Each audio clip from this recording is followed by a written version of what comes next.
This disaster declaration comes as Rockford health experts pull back the curtain on how this recent surge of COVID-19 cases is depleting local resources and stressing staff who have been tasked to provide life-saving care. 13 News reporter Mary Sugden shares what they want you to know tonight.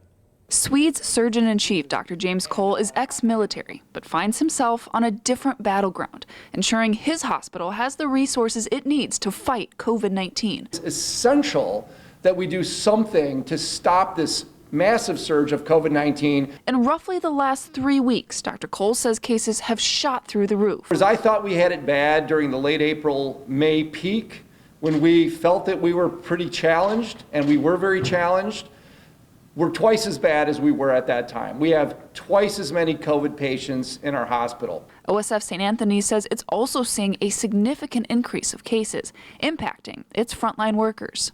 I think those that are getting the most stress right now is our nurses. We've asked them to do additional shifts, and all of them are being heroic in doing that, and that's why we've been able to keep up with the work. Dr. Cole says you should not pay attention to state data on hospital beds because those numbers represent licensed beds, not necessarily actual available beds.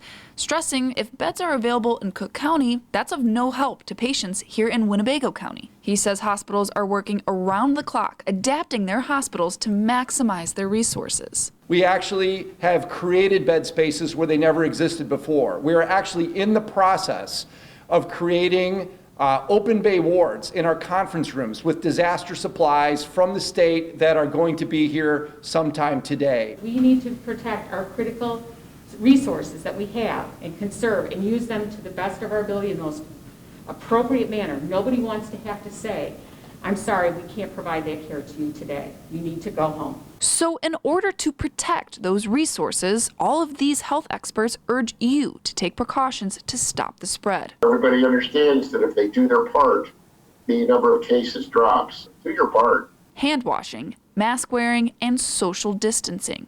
3 steps you can take to give frontline workers the help they need. For your 13 Weather Authority, Mary Sugden, 13 News. And these health experts also urge you to make smart plans for Thanksgiving and celebrate the day with only people in your household to prevent any unnecessary exposure to others.